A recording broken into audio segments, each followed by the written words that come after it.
Stay at 8 p.m.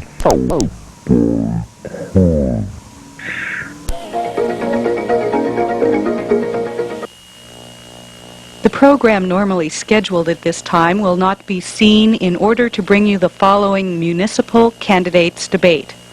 All other regularly scheduled programming will be seen half an hour later.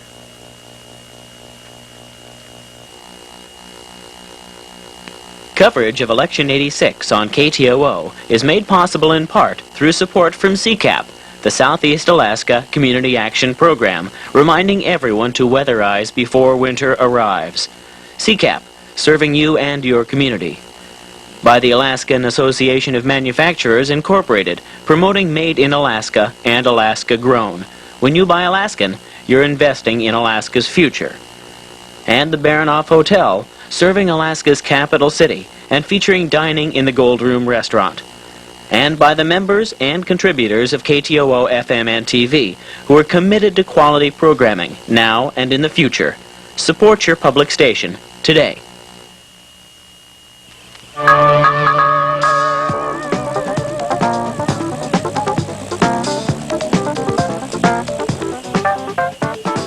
The League of Women Voters of Juneau welcomes you to this forum for candidates for Juneau City Borough Assembly and School Board.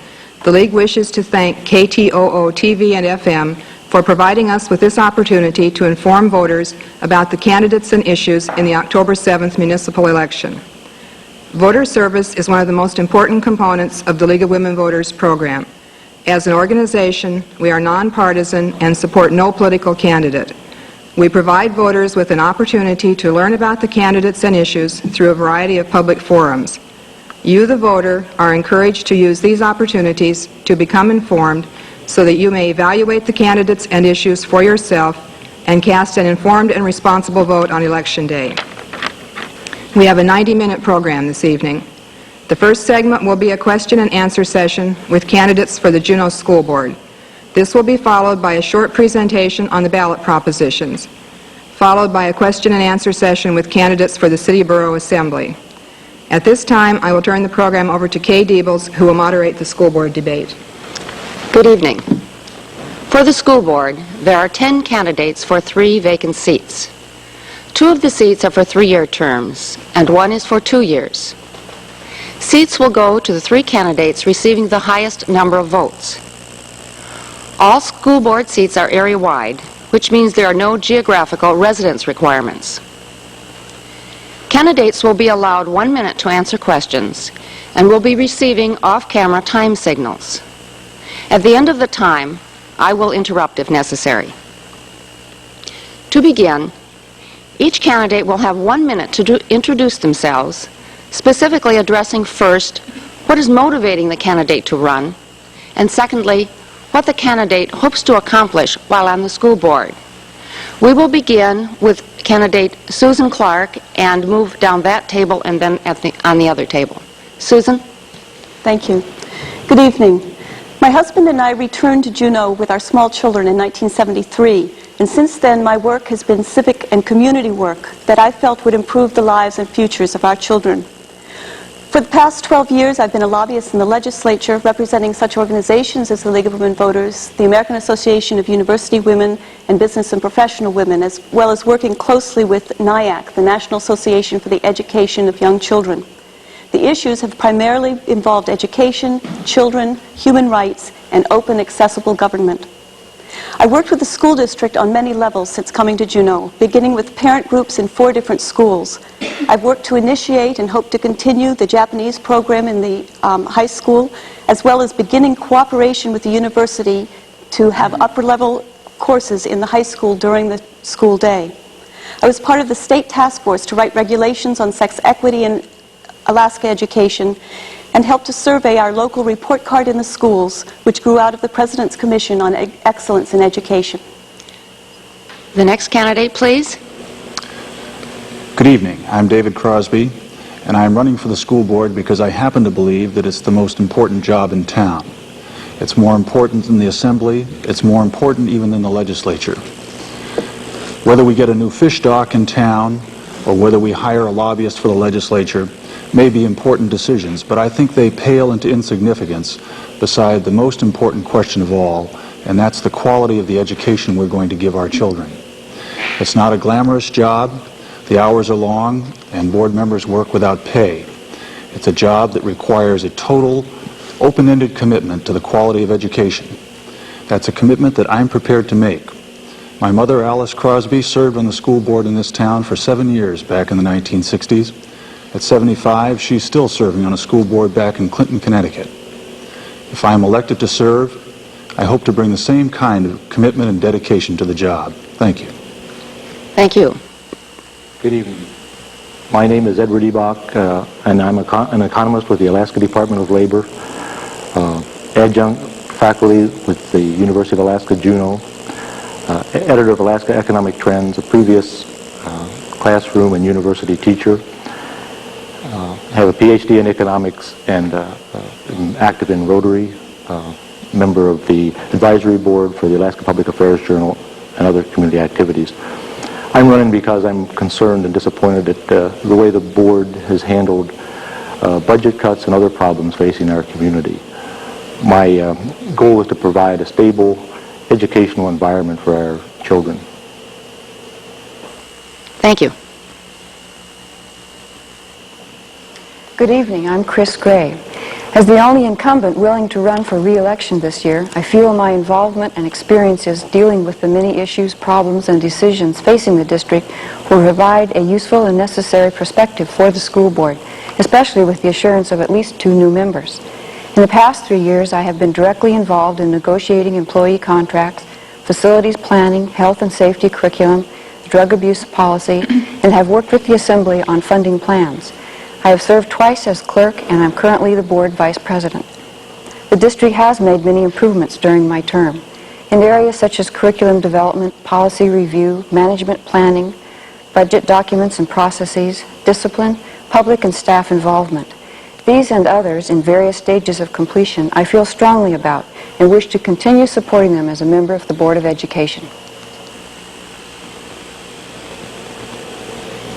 My name is Paula Guest. I am running for the school board as a parent, as an educator, and as an active member of the community. As a parent, I have 3 school-age children, and as that parent, I share the same expectations, anxieties, and frustration of all Juneau parents. As an educator, I know that it is possible to achieve in terms of educational achievements, and I know what is possible with sound, challenging programs. As an involved member of the community through my work on various school-related committees and my regular attendance at school board meetings, I have come to recognize where we have lost sight of our objectives and where we have fallen short of our goals. My goal for the next 3 years on the school board would be to establish trust and a working relationship with the Assembly, to see that all areas of town are represented on the board and all voices heard, to see the budget process modified so that planning could take place in a more orderly manner, and to see that a more open line of communication become possible between schools, board, and parents. My name is Robert Locke. I've lived in Juneau since 1966. I graduated from Juneau Douglas High School in 1967. After graduating from high school, I spent 3 years in the Army, 1 year in Vietnam. After returning to Juneau, I spent a year summer commercial fishing, and in 1970 I went to work for the Postal Service. I am married and have 2 sons in the school system. I'm the chairman of the Special Education Parent Advisory Committee. I'm also chairman of Board of Governors for SEPTER, which stands for Special Education Parent Team Rights. I'm also a member of the District Budget Advisory Committee, and I've been a shop steward for the National Association of Rural Letter Carriers for 10 years.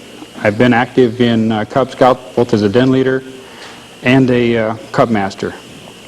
And I'm running because I think my experience in these committees and at the school board will help bring a common sense approach to the budget system. Mary McClinton. Good evening. I'm Mary McClinton, and I've been in Juneau since 1969, and since that time have spent a lot of my time working with children. I started out with the Model Cities program, which was in full swing when I came to Juneau. As chairman of the 4Cs Board, which is the Community Coordinated Child Care Board, we were primarily responsible for getting the daycare center in Cedar Park. I also worked for the school district as a homeschool counselor. I think I was Juneau's first homeschool counselor. I have been involved with wayward children as a youth counselor at the Johnson Center. I have been involved with recreational programs with the City and Borough of Juneau Parks and Recreation Program and a number of other activities. I've also done volunteer work in the City of Juneau, in churches and in other community agencies. I decided to become a member of the school board, and I say that because that's what I am deciding to do. Thank you. Melissa Museth? Hi, my name is Melissa Museth. I would like to thank the League of Women Voters and KTOO for this opportunity to express myself to the public. I'm 21. I'm a 1983 graduate of Juneau Douglas High School. I was born in Juneau and I was raised here my first 7 years, and I came back in 1980 to finish high school. Fished with my folks for 12 years as a power troller. The reason why I decided to run for the school board was because I noticed that there seemed to be a tendency for the board to have already made up their mind before they brought an issue to public testimony. And I have also decided that I wanted to be there when the drug policy came up for a little bit of, how shall we say, amending. Thank you. Susan Rinker? Hi, my name is Susan Rinker, and I'm a parent. I'm also an educator. I have my master's degree in curriculum and instruction. I've been a classroom teacher and a librarian. I'm also a volunteer in a lot of civic things. I'm the neighborhood chairman for Girl Scouts. We have 300 girls registered in the Valley now and over 125 adult volunteers. I also have a junior troop of which my daughter is one member. I am also a literacy volunteer of America trainer, and I train people to work with people that are having difficulty reading. I am a member of the Community Schools Advisory Board for the school district. I decided to run for the school board because I saw some problems and some alternatives that were not addressed. And I thought if I found fault with it, I should put the time in and change it from the inside instead of causing pressure from outside. I hope to do that. Thank you. Julie Ward? Yes, good evening. My name is Julie Ward. I was born and raised in Fairbanks and moved to Juneau in 1972. My husband is Virgil Ward. He's a lifelong Juneauite, born and raised here, and we have 2 children in the Juneau school system. My son is a senior in the high school, and I have a daughter in 5th grade at Mendenhall River. I am very concerned about the quality of education in light of the budget cuts that we're seeing, and I hope to provide a good, stable person on the school board, and hope to be able to be the ears and the eyes that the community of Juneau needs in a board member. I plan on being a consistent board member and hope to be able to provide a newsletter to the public to let them know what is going on within the school board and to encourage the parents and the voters of Juneau to get out and let their voices be heard. I want to be those ears for Juneau. Thank you very much. Thank you, candidates. We asked the candidates to come a little early this evening for the program so they could assemble their thoughts on one long question, the same question for all, with our 1 minute maximum answering time. I will now read that question. Assume that, as a school board member, you are faced with the following scenario when formulating the 1987-1988 budget. A 10% reduction in state funding to the district through the current version of the school foundation formula, no decrease in student population projected, a full cadre of tenured teachers, and the current agreement with JEA and other employee groups as it was amended in September 1986. Please identify specifically the actions that you would take to produce a balanced budget for the ensuing school year. Which of the following alternatives would you consider, and why? Changes in district administration and building administration, instructional cost changes, including the salaries and fringe benefits of teachers and teacher aides, and the number of teachers and teacher aides, instructional costs of specific educational programs, other cost-saving and/or revenue-generating measures that you believe will be necessary, And finally, what you would recommend to the Assembly and the borough's budget commitment for education. We will begin this round with Julie Ward and work backwards alphabetically. Julie, will you begin, please?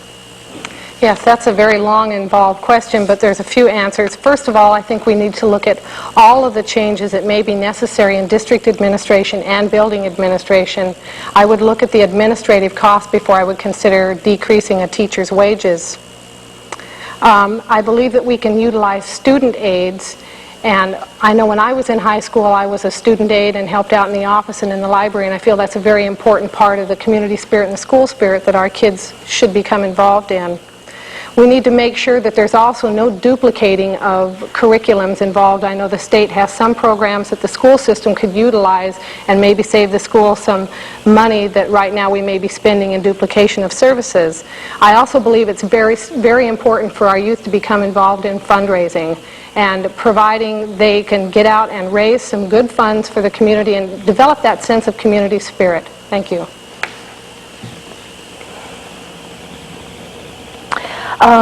To address the similar question, I agree with a lot of things Julie has said. For the changes in the district administration, I'd be more specific. In the budget, it lists the travel allotment, which is something that is allotted for each school site. I think that would be the first thing that would be under consideration to be cut, that our district administrators do not need in-district travel allotments in a cash value. For the instructional costs, I think that would have to be left grossly intact without cutting very much from that. And when we're looking at staff, I would look directly at fringe benefits. Those things that have been very nice to have and very beneficial would be those things that we would look at a percentage reduction to try and cut the fringe benefits before we would be involved in looking at salary reduction, step reduction, or cost of living. For instructional costs, I would stay strictly with the bases and get the basic skills in first, and then look at the peripheral programs for funding. Well, it's a tough question, Kay. It really is. Given our current scenario, I would have to say I would cut the fringe benefits first for the teachers. I would,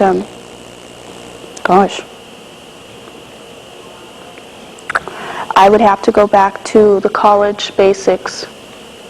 As long as the children are getting their college education, then we can worry about the rest from there. As far as other cost-saving or revenue-generating measures, I know there's a lot of children out there who are tired of doing car washes and stuff, but I would promote it to the fullest and go and ask the Assembly for more money. Mary McClinton? Okay, I too would scrutinize closely those administrative costs and make sure that those costs are not top-heavy. I would assign more than one responsibility to an administrator, and I think they've already started to do this within the school district with the Gastineau School. I would consider contracting out some services that would not require the fringe benefits that full-time positions do require, and may be able to get the same thing for less money. I would make optimum use of volunteers within the community, but I would do it a little differently than now. I would have a district-wide volunteer list, and so that that person or those people could volunteer at any school equally. Bob Block, please. First, I would take a look at the Central Administration Office at Salmon Creek for any reductions that we could make in that staff and streamlining that office. The second area I would cut, or look at cutting, would be the, seeing that 85% of the school budget is made up of teachers' salaries. I would probably look at freezing teachers' salaries at the current level. Since 1980, the teachers, administrative staff, and support staff has received an approximately a 30% raise. While times were good and money was there, we supported the teachers. I believe now that they would be willing to support us. Other programs I would look at would be community schools and the auditorium director to see if we could get user fees to pay for those programs for themselves. Thank you. Thank you. I've just been told that we are also going out on radio, so I will mention the name of each candidate as they come up. Paula Guest. One of the things that's working to the benefit this year of the school board and the school is that if last year going into the budget, they were working with a $600,000 deficit. If that deficit is made up with this current budget year, then next year won't be quite so bad, even if they have to take an additional 10%. In contract negotiations, I too would look very closely at the benefit packages, insurance costs, and things like that, things that do not affect teacher salaries. Having the idea this year, they did some creative negotiations with having the teachers take 2 days of their, are required to take 2 days of their personal leave. That's a good step. Creative negotiation.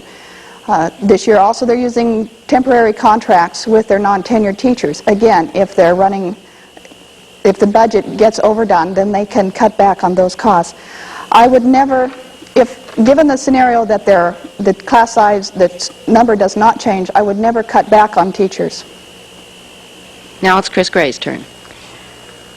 Well, I am assuming that you've given us the scenario early in the year, and not as happened to us this year. But on that assumption, there are some things that would be imperative to do, and one of those would be to pay attention to the legal provisions, such as the opening, be sure that the negotiating process is open for the contracts, and that will be in December this year on the JEA contract. Also paying attention to the March 15th deadline, which is for notifying tenured teachers that they may not have a continuing contract, and the administrative staff of any changes at that level. At the end of the year, of course, you can notify any non-teachers that you have on the staff that they may not be continued on a contract. Those things you would have to pay attention to. You may be able to consolidate some of the administrative coverage, but I would say we're pretty bare bones at most of the administrative levels. We would need to have full hearings with the public on what reductions to date, what processes have occurred there, and we need to work closely with the Assembly. Thank you. And now Ed Ebach. All the alternatives would have to be examined in terms of a cost-benefit analysis, where administrative costs can be cut, or programs or buildings cannot be supported after review, then they should be cut. Where the value of the programs are warranted, that means that we've reached the level of cuts and we cannot meet the reduced budget, then we need to go to the Assembly to encourage them to support these programs. David Crosby. Well, first, some hard facts. A 10% cut is $2.5 million. Last year we cut $4 million, and we've made all the easy cuts. Another fact is that you can't lay off a tenured teacher just because your budget has been reduced. Another fact is that a large proportion of the budget is made up of salaries, and we've cut most of our non-personnel costs to the bone. That leaves us really only with a couple of options. One would be to cut programs, entire programs. Another would be to close down facilities. A third would be to reopen the question of teacher salaries. Now for a process. The first thing that I would do would be to immediately notify the teachers' union to enlist their aid in some creative thinking about how we went about solving something that was a tremendous problem for both of us. And I would notify them that it might be necessary to consider reopening teacher salaries. Secondly, I would immediately convene the Community Evaluation Committee and ask what our options were with respect to facilities. Thank you. Susan Clark, now it's your turn. Thank you.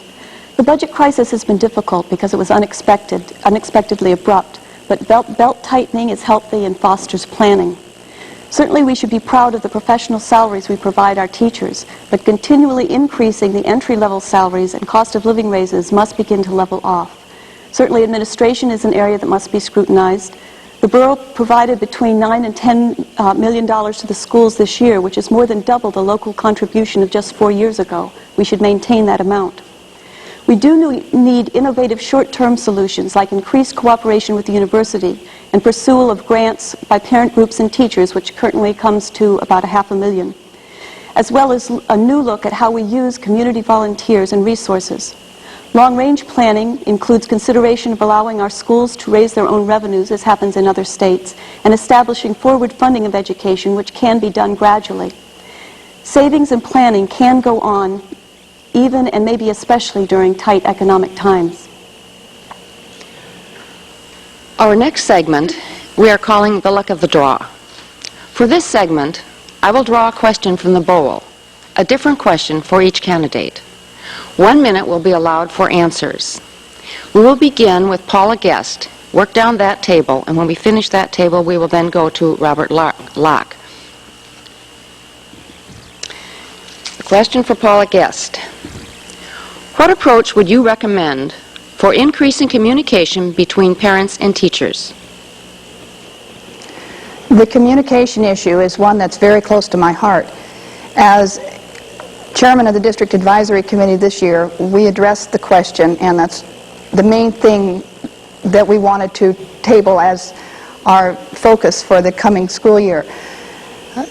We need a great deal more communication between parent and teacher, between principal and teacher, between all levels, to get the parent involved in the classroom, to get the parent to feel that they have a meaningful place in the classroom, that they are welcome in all of the schools at all times, not only as a volunteer for social activities, but as somebody who has something to offer in the educational process, and all community people included in that.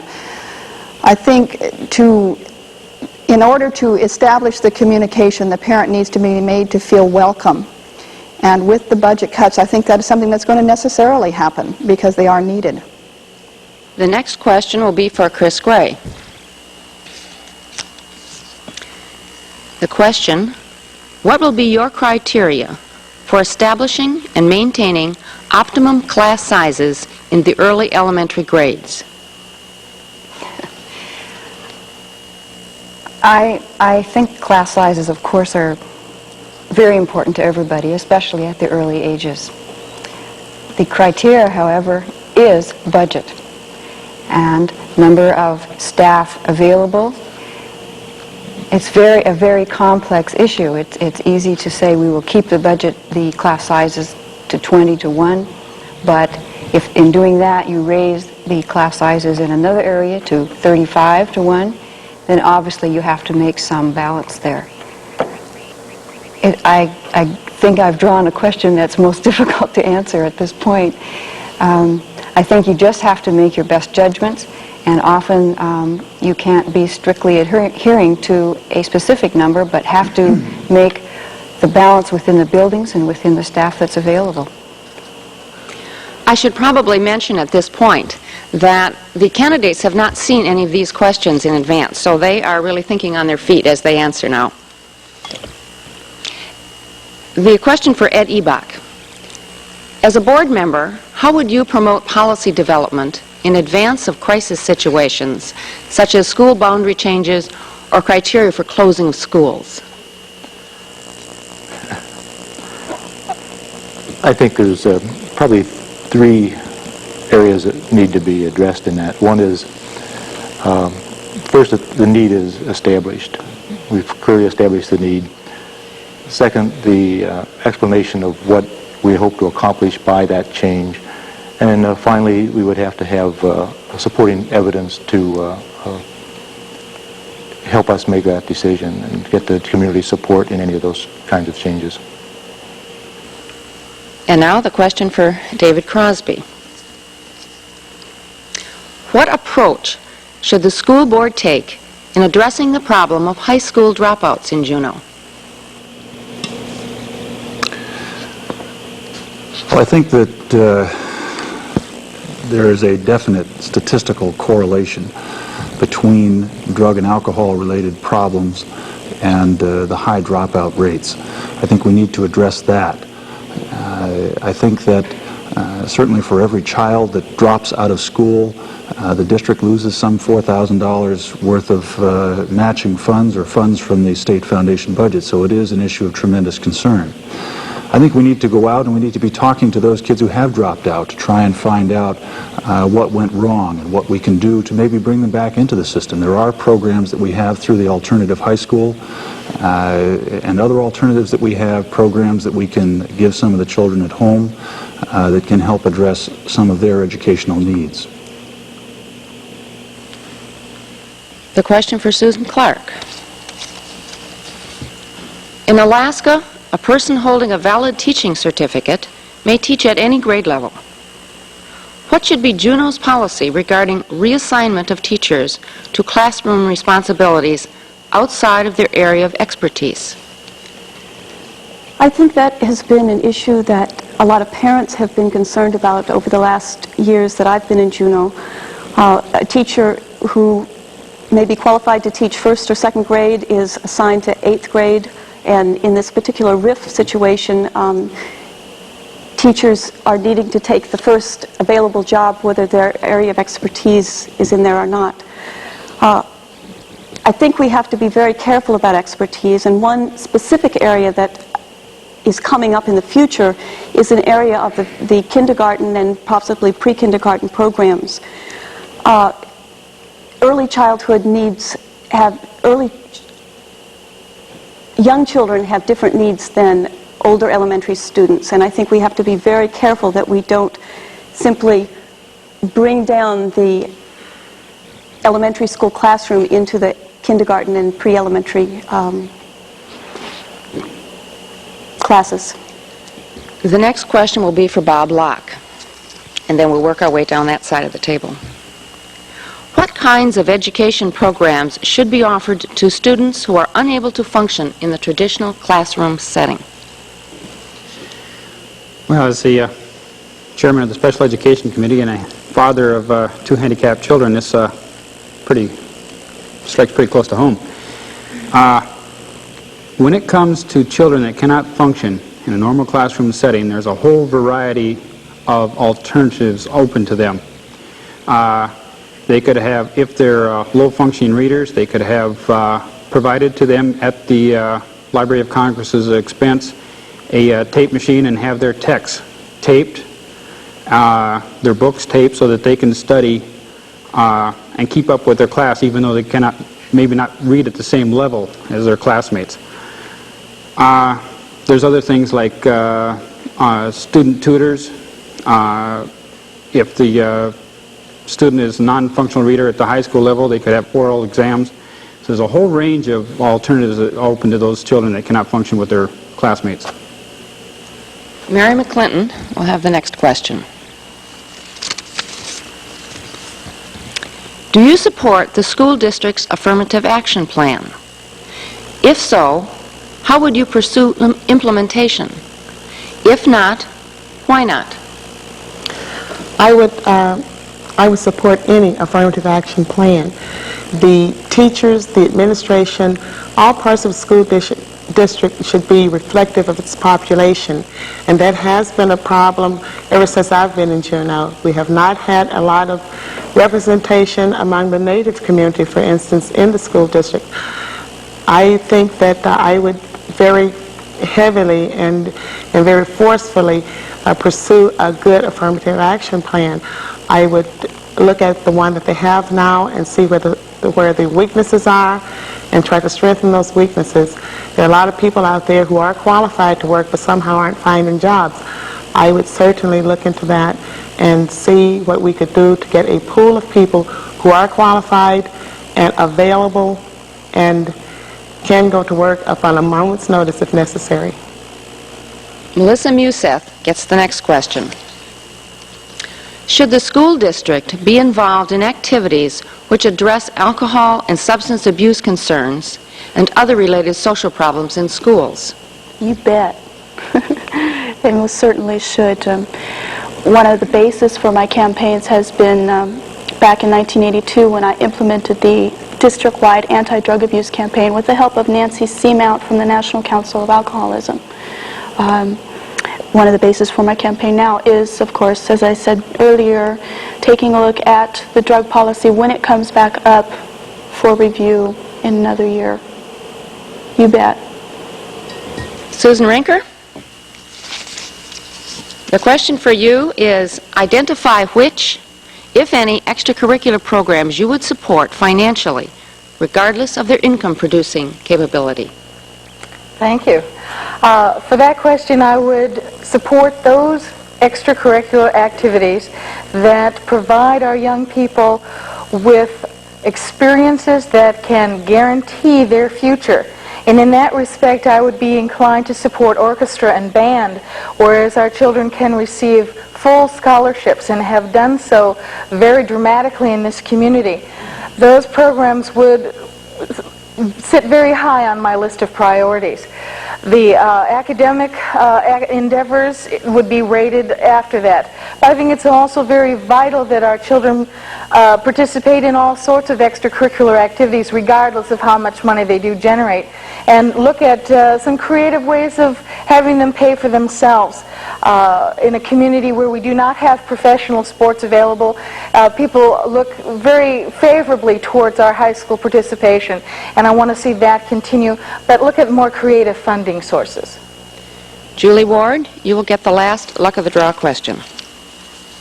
Describe the issues facing the district concerning accreditation in the high school and the steps you would take concerning these. I'm sorry, could you repeat the question, please? Describe the issues facing the district concerning accreditation in the high school and the steps you would take concerning these.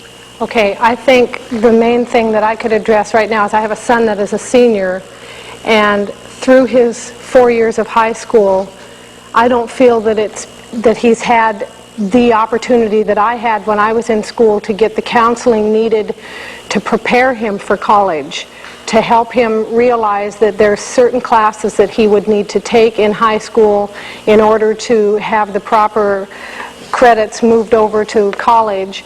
And I just really feel that the counselors, if we've got them there, they need to really work very firmly with the kids to help them to understand the importance of some of these different classes that are needed, and to help them on their way to college to help provide them with good futures.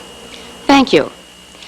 For our last segment, each candidate will now be allowed 1 minute for closing remarks. We will begin with Robert Locke and go down that side of the table. In times of falling revenue, the school board and the people of Juneau will have to work hard to maintain and expand programs that we now have in place. We need to expand programs like elementary PE, our computer program, foreign language, and our library services. Juneau has had an excellent school system, but we cannot afford to let the schools fall either in quality or quantity of the programs that we offer. The Juneau School Board will have to actively pursue funding from both the state and the borough.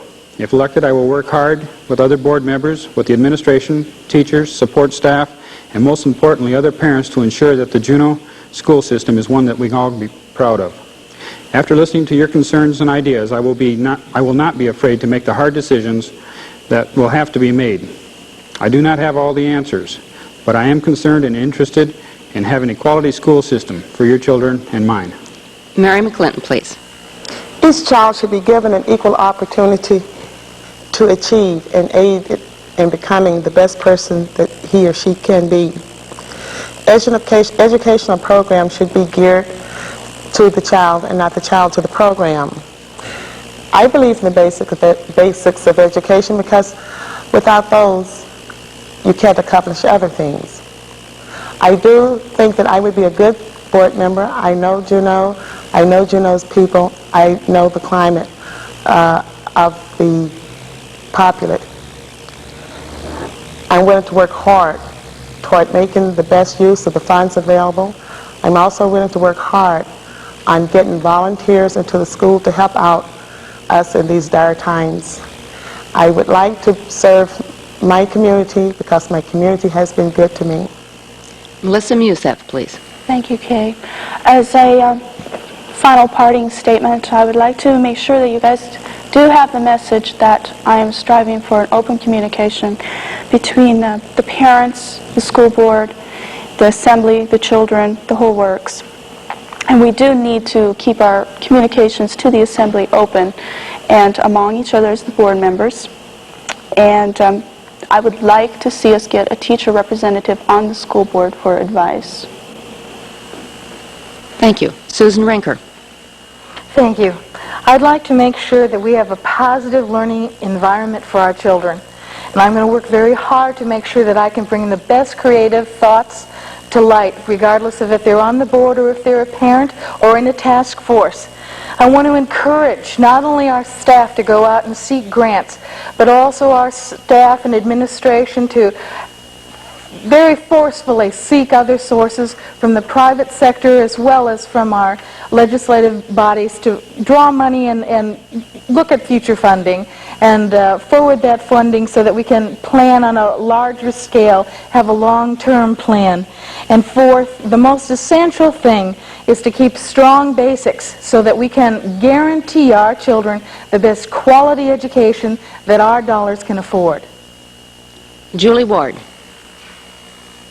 Yes, thank you. First of all, I want to say that our children are our future leaders. We need to do what we can do to encourage our children and to help them grow and to nurture and to become literate, functioning adults as they leave high school.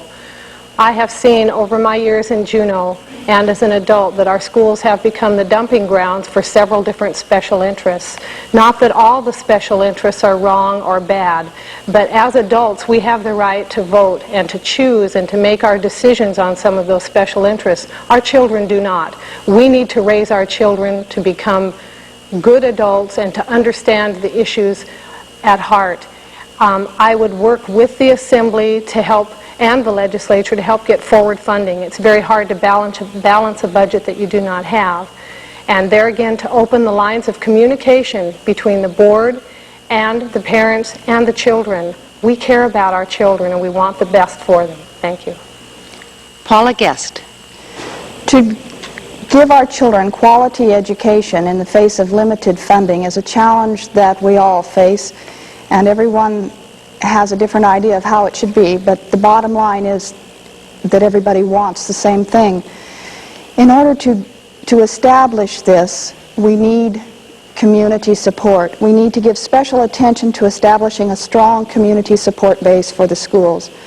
A volunteer program that would encourage parents to participate in the education process at all levels, from participating in board meetings to communicating to the principals, from working on budgets to sitting in on helping the child read and listening to the readers in first grade or kindergarten. A community that is involved in its schools, that feels an ownership of the schools, is a community that will experience little vandalism and little absenteeism. More than anything else, I am willing to listen, to be approached, to be challenged and confronted. Chris Gray. Thank you. As I stated earlier, our schools have recently seen improvements in programs and policies, but progress on some of these planned changes was abruptly overshadowed by a budget crisis last spring, a problem which the board and the administration has been struggling with throughout this summer and into this school year. Decreased state funding has caused necessary reductions, reassignments for staff, and impacted programs, but I don't feel a doom and gloom outlook is necessary. Rather, we must utilize the past experiences, do a thorough evaluation of the cause and effects, and move forward with a realistic approach to future budget setting. Above all, I don't believe we need to compromise our educational goals, but we must be willing to make the adjustments necessary to continue providing a sound educational program for all of our students. My willingness to listen well, evaluate fairly, and my experience in dealing with these issues will be valuable in the crucial years ahead. I ask for your vote on October 7th. Thank you for listening. Eddie Bach. Education is a community-wide concern. It's one of the community's most important investments, and we need to ensure that education remains Juneau's #1 priority. With the reduction in state revenues, the school board's challenge is to ensure that we continue to provide a quality educational program in the Juneau school system. It would be unfortunate if we were to have different areas of the community compete for our educational resources. We must be prepared to review all changes in programs and facilities on what is best for the entire community, including the students. Thank you. David Crosby, please. Ours is a public school system, and now, perhaps more than ever, it needs and it deserves the support of everyone in our community. We may have political and philosophical differences that divide us on some of the larger issues that confront our country, but I think that we're all united in our love and our concern for our children and our desire to give them the very best education that we can possibly give them. I also think that there is broad agreement in this community on the goals of our school system, that the role of the schools is to teach students how to think, not what to think. In the final analysis, I believe that the quality of the education we give our children will not be judged by the number of exotic courses that we offer them, but by how well we impart the basic tools of learning. If we succeed in this basic goal of education, we will turn out truly educated students with inquiring minds and the ability, and perhaps more important, the desire to go on learning for the rest of their lives. Thank you and good evening. Susan Clark. My skills are in community networking and encouraging citizen and parent participation in the public decision-making. To this end, we need a vehicle that allows concerns at the individual school level to reach the board policy level. I would propose that the District Advisory Committee, which is made up of parents from each of the schools, be given a formal spot on the school board agenda on a regular basis. My priority is long-range planning for consistency and a logical progression in programs and budget. And we must continue to maintain a balance that meets the diverse needs of our student body in terms of physical, social, emotional growth, as well as intellectual growth. Our goal is to spark an interest in lifelong learning and to foster an ability to think. Literacy must not be our goal, but rather our starting point for our children's success in the information age we are entering. This concludes the school board portion of our program this evening. And now, while the school board candidates and the assembly candidates change places, we have a presentation for you on the issues you will be expected to vote on October 7th. Proposition. By the Alaska Association of Manufacturers, Incorporated, promoting Made in Alaska and Alaska Grown. When you buy Alaskan, you're investing in Alaska's future. And the Baranoff Hotel, serving Alaska's capital city and featuring the Gold Room, dining with elegance. And by the members and contributors of KTOO FM and TV, who are committed to quality programming, now and in the future. Support your public station today. From the Supreme Court Room in the Diamond Courthouse in Juneau, Alaska, this is the KTOO 1986 Candidates Forum. Your host for this evening is Judge Thomas B. Stewart. Good evening, and welcome to the 1986 Candidates Forum for the Juneau House and Senate seats, produced by KTOO FM and TV and broadcast live on both stations.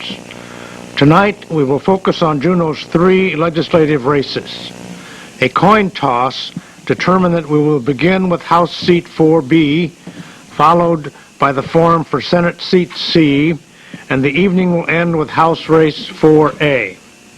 Tonight's program, like K2's primary debate in August, breaks with the traditional debate format to offer a greater opportunity for the candidates to cover a broader range of issues in the election year. Each segment will last about 35 minutes. Our questioners for the first race are John Clow, an attorney with the law firm of Faulkner, Banfield, Dugan, and Holmes, and Clive Thomas is a political science professor at the University of Alaska, Juneau. For the purpose of our program, both panelists are nonpartisan, and their questions have been designed to highlight the issues of the races. After the questioners have had a chance to question the candidates, we will take approximately 10 minutes to allow for questions from local press representatives and audience questions, which will be written on cards provided. Seated on either side of me are the candidates for House Seat 4B. On my right is Republican Red Swanson, and on my left is Democrat Fran Ulmer. Each panelist will begin with one question. Mr. Thomas, your first question, please. Thank you, Judge Stewart. I'd like to direct my first question to Ms. Ulmer. Ms. Ulmer, what does it mean to be a Democrat to you? Being a Democrat means being a member of the Democratic Party, which traditionally has been the party that has supported people's programs. That's quite a generalization, but I think the Democratic Party represents the party that has been most concerned with the overall social well-being of the citizens of the state. Okay, thank you. Let me ask you a follow-up on that. Would you put the Democratic Party ahead of Juneau in terms of decision-making in the legislature, should you be elected next week? I think any elected official has to consider his or her first priority his constituents, and that certainly is how I feel about it. Juneau comes first, as does the state of Alaska. Okay, thank you. Now to Mr. Swanson. Mr. Swanson, what does it mean to you to be a Republican? Pardon? What does it Question mean again? to you to be a Republican? Why am I a Republican? Yes. Because I am following the philosophy of my life. I have always took into consideration those things of working with industry, helping industry, because if industry doesn't make a profit, then the man that works for him doesn't have a job. I am a Republican because it's my philosophy. It's my philosophy that we must work for a living, that there is absolutely nothing free, that we must develop our resources, and that means in the private sector to go to the private sector for the job, and that's where the working people have to live. By that, does it mean that the Democrats are the party of not workers, or what exactly does that mean? You said that people have to work for a living, so by inference... That's right. In order to work for a living, in order to work and make a living, we have to have industry for a place for them to work. There must be an equal balance between industry and labor. And that doesn't have anything to do with parties. That has to do with my philosophy that we must all work for a living. Okay, thank you very much. John?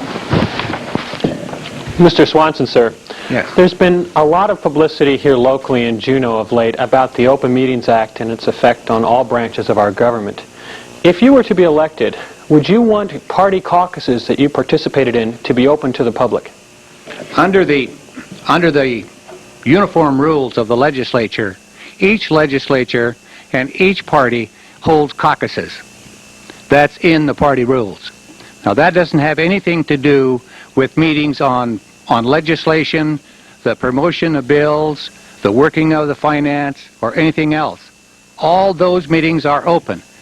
But the uniform rules of the caucus, which is allowed under our Constitution, are closed meetings. If the Democrats hold a caucus, only the Democrats go to the caucus. There's no newspaper or anyone else. Same with the Republicans. Would you feel comfortable attending closed caucus meetings in the legislature? I certainly would, if I were a member, as a member of either party in the House. I would feel completely comfortable going into a caucus and holding a meeting as straight party caucus. That doesn't have anything to do with taking any specific piece of legislation, per se, finance, and holding a meeting somewhere else other than those designated places. I wouldn't be uncomfortable at all. Just one final question on that, sir. Would you think that would be appropriate at those types of caucuses, which you have just described, to discuss your party's position on particular specific issues? These are party rules, and these, until we change the Constitution, those are permissible. Thank you, sir. Ms. Ulmer, I would ask you the same question. Do you think party caucuses should be open under Alaska's Public Meeting Act, should be open to the public at large?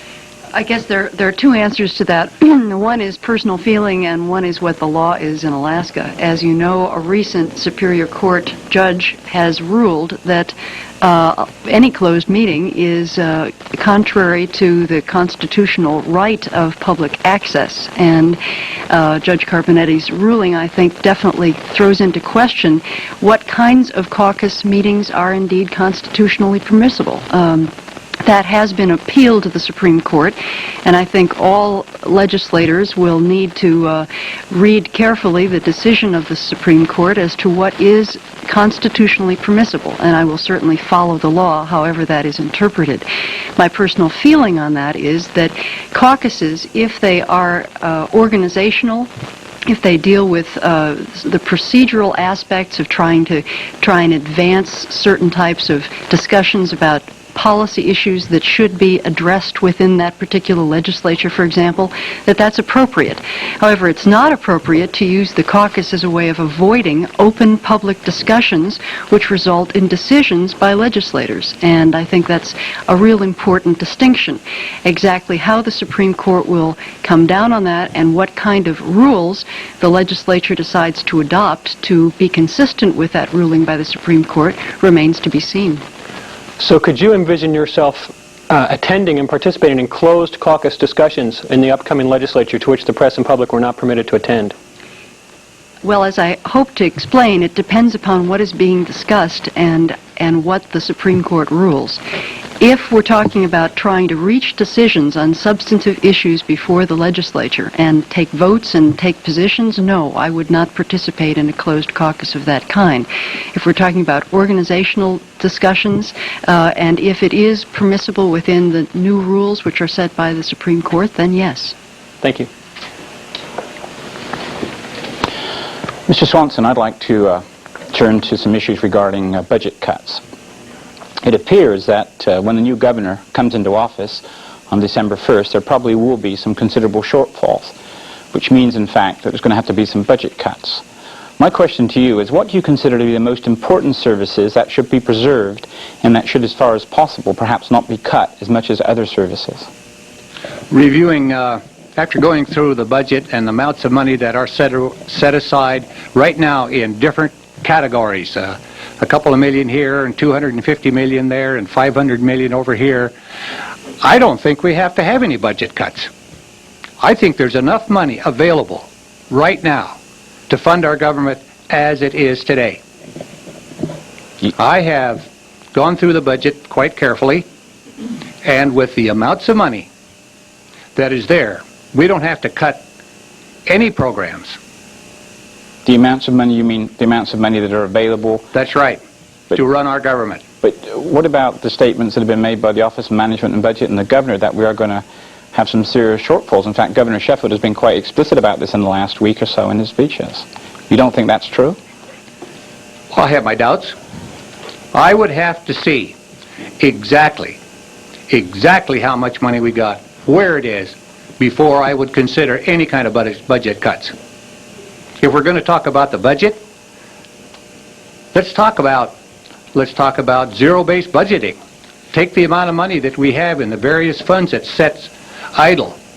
Take possibly the tax money that's still being held by the oil companies that's in excess of probably $1 billion.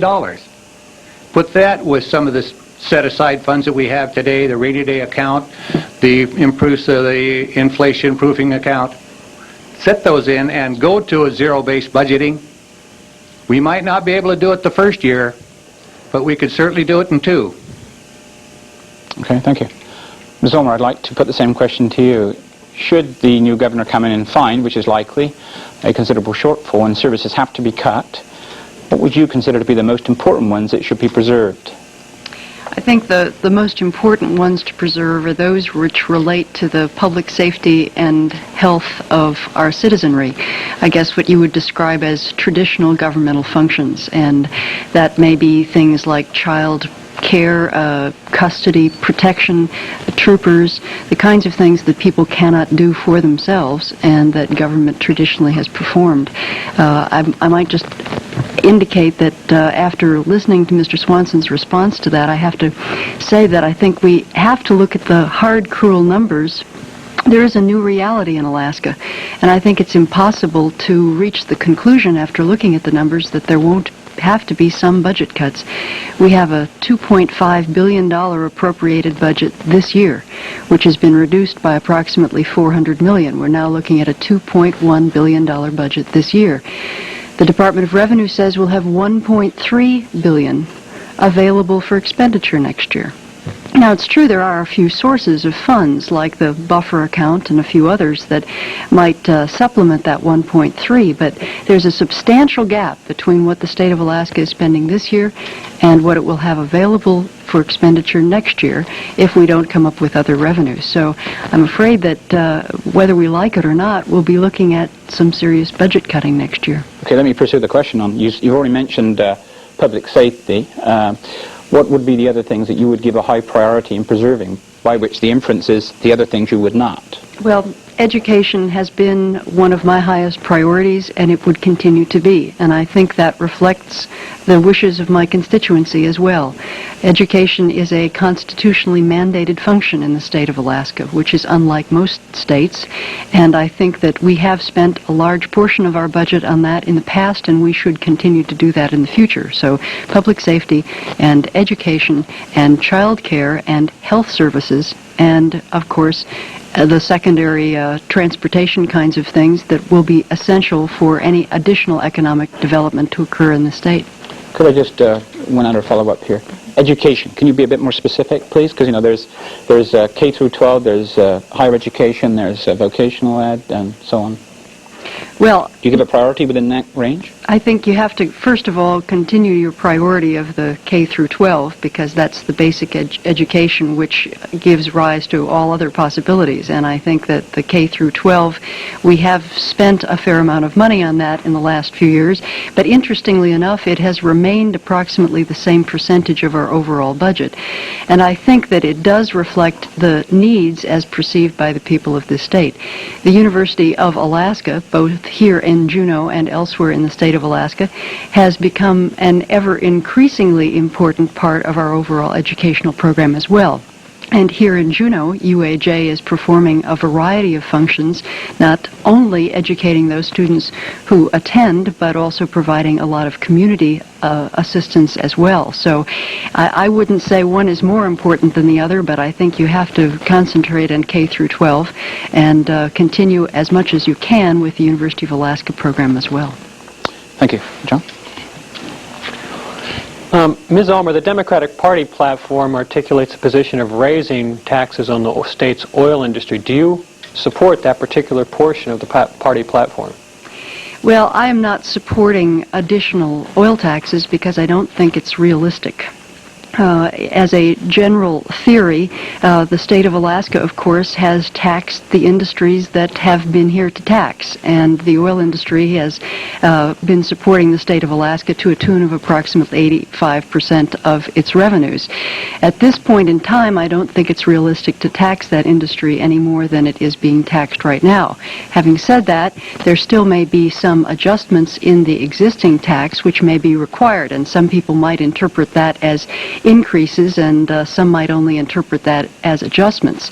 I speak specifically to the economic limit factor, which I think may require a change in this legislative session, simply because that was intended to apply to marginal fields, and because of the drop in the price per barrel of oil, it may be applying to Prudhoe Bay as early as next year. And so it is certainly possible that the ELF, or the economic limit factor, will require adjustment. If you consider that an oil tax increase, I certainly am willing to consider that one, but I don't envision any additional or new oil taxes. When you say no new oil taxes, however, the Democratic Party platform, I do believe, specifically calls for a change of the entire income tax structure for oil industries, in fact, a return to the old separate accounting method. Do you agree with that portion of the Democratic Party platform? Well, again, the separate accounting approach is, it may make sense to have had separate accounting, but as I understand the data, which is available through the Department of Revenue, the time for that change really has passed. And even if the state of Alaska were to adopt the separate accounting method, it would not result in substantially changed amounts of revenue. And so my personal feeling is that philosophically I might be willing to support that, but practically I don't think it makes sense to do it at this time. Mr. Swanson, sir, do you support any either changes in the tax structure for our oil industry or raises in the amount of taxes for that industry? No new taxes, period. How about Absolutely not. No. How about changes in tax structure? Let us expand into the base of the development of our natural resources. And the only natural resource that we have the real income from now is the oil companies. We have held back, we have throttled the new development in the field. They have to go through a whole scenario of unnecessary and almost unusable regulations, permit system. We're doing everything that we can in this state to throttle industry. No new taxes. Our basic industry today is paying far and away more than the fair share, which is the oil companies. Okay. Any time that you increase the taxes on the oil companies or any other industry, the logging industry or the fishing industry, you practically take them out of business. If I could follow up that just to clarify, sir. So you oppose no new taxes or increases of taxes in any part of the state's economy, Absolutely. Is that correct? I'm opposed to any increase in taxes while we're going through this downturn in our income. Absolutely not. And if I now, could... there's another thing that we have to look at. People think, well, we're going to have a state income tax.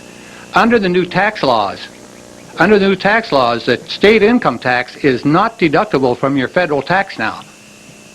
And that's a point that I think that the people out there should understand and know. Given your opposition to any new taxes, if I could ask you to just make an assumption with me. Let us assume you were elected to the legislature, and let us assume that shortly after your election and swearing in, the dour predictions come true. There's at least, say, an immediate shortfall of $200 million just to keep things going. How would you propose that difference be made up if we're not going to do any new taxes, and, as you said earlier, we won't do any cuts? How would you propose to do it? No new taxes, absolutely, because once that you have hit a downturn and the industry has gone down just like everybody else, any new taxes on the industry itself, is which we live off of, cannot survive, and we go to zero.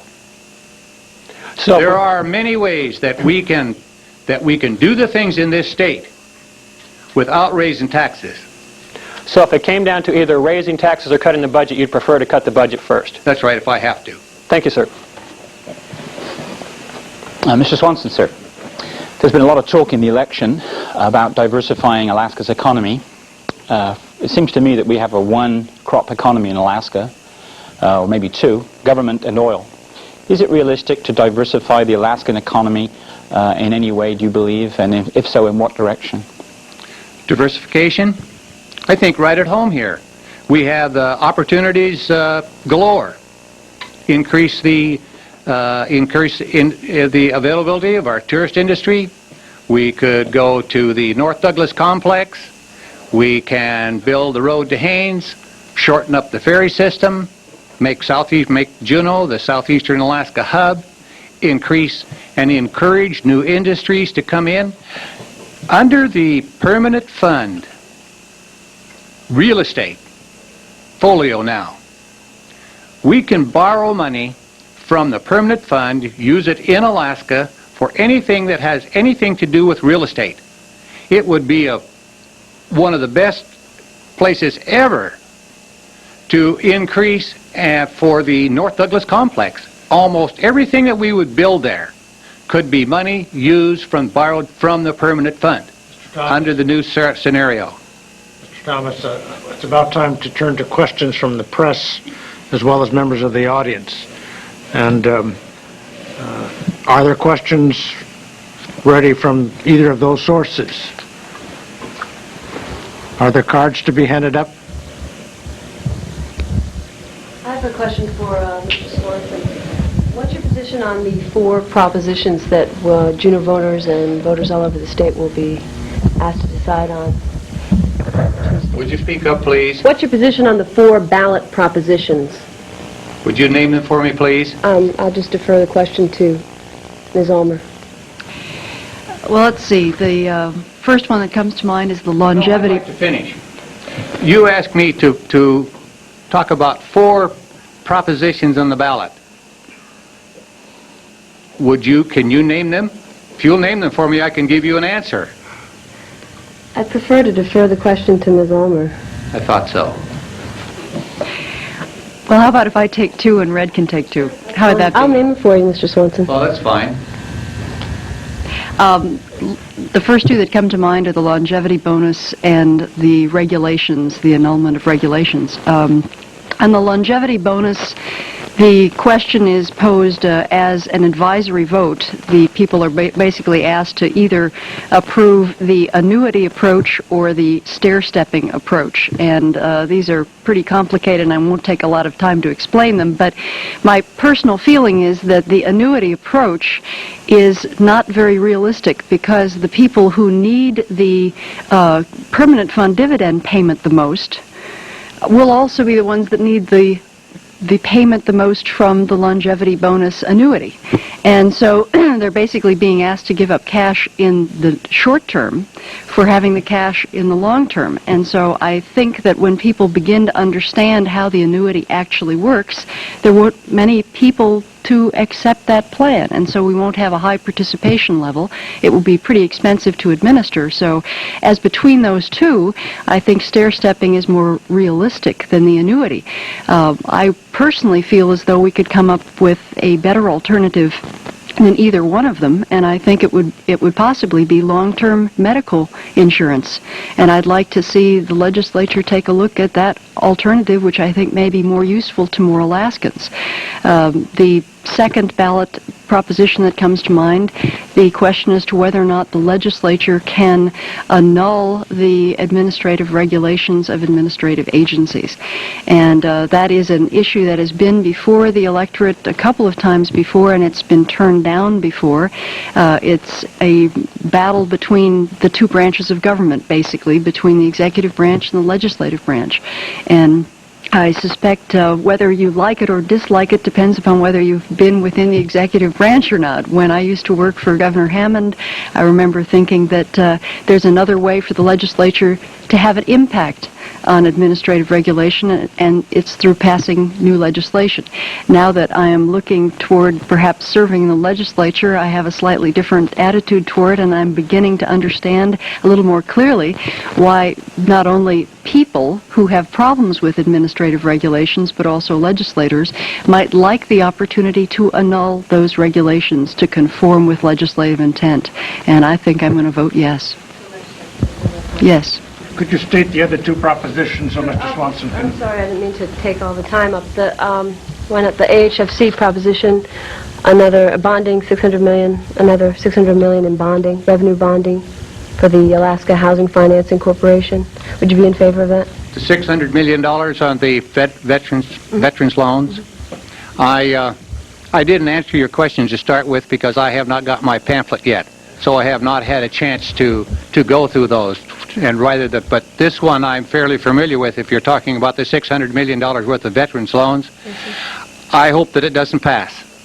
I think that all through our entire state we have got houses that's empty all over, and we have a real problem with the veterans loan program right now. If we spent $600 million more on houses for no one to live in, no one to use, no one to rent, we would be in deeper trouble than we are today in the real estate market. What's the other one? It's okay, I'm taking too much time. I don't have a pamphlet, so I'm... I have three questions from the audience, and I think our time is such that I should take those.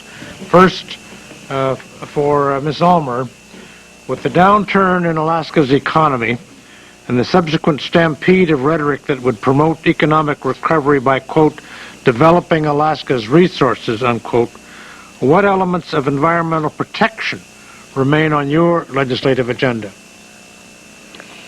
Well, my personal feeling is that Alaska's environmental protection laws and regulations are in good shape. That generally speaking, Alaska's laws do a very good job of protecting the Alaska economy. And the Alaska environment and the economy have to be balanced. And I think that balance has been well struck by Alaska's laws, and I would not be supportive of weakening Alaska's environmental protection laws. There was a bill in the legislature last year which was referred to as the Dirty Water Bill. I do not support that, and I would work to keep it from becoming law. I think we do have some areas, particularly wastewater, clean water, and hazardous wastes that will require some additional work, and it will take a little too long to describe that all this evening, but I think the siting of hazardous wastes and the protection process to make sure that water quality is not in any way affected by the siting of those hazardous wastes will be something I will be spending some time on. Mr. Swanson, during your response to one of the panelists' questions, you mentioned building a road to Haines. The question from the audience is, how do you propose to pay for a road to Haines? Well, I like this one. The road to Haines will be built under the federal match. Anyone that pays gasoline taxes, well, a portion of that goes to the federal government and is placed in a user's fund. Each state is allotted a certain amount of that user's fund for new construction and new highways. Alaska hasn't built any new highways for a long time. So we are ready and eligible, and we can place them on priorities like the road to Haines. By the way, as long as you've asked the question, Tom, I'll tell you this, that there's 27 miles of road to finish out to 7 miles beyond Comet Creek, and then a short shuttle ferry from there to the end of the Chilkat Peninsula, and we would have our road to Haines. Now that short run from our side of the channel to the Chilkat Peninsula would take approximately 30 minutes by the LeConte. Actually, we could make 4 trips a day across that channel from our side of the channel to the Chilkat Peninsula, 4 of those a day, and 2 trips to Skagway. That would be the most money-making section of our ferry system we've ever had. Yes, we certainly can, and it'll be funded totally by the 91-9 federal match. And that's our user's tax, and that's how it would be funded. It would take approximately, from start to finish, it would take us 3 years. We have about 2 minutes left to finish the questions from the audience, and this question is for both candidates. Ms. Ulmer, how are we going to fund education in Alaska? The foundation funding formula needs to be changed. How would you do it? Well, the foundation formula does need to be changed. It needs to be made more equitable. There are some serious problems with the way in which it is funding education in the state. It is a complicated formula.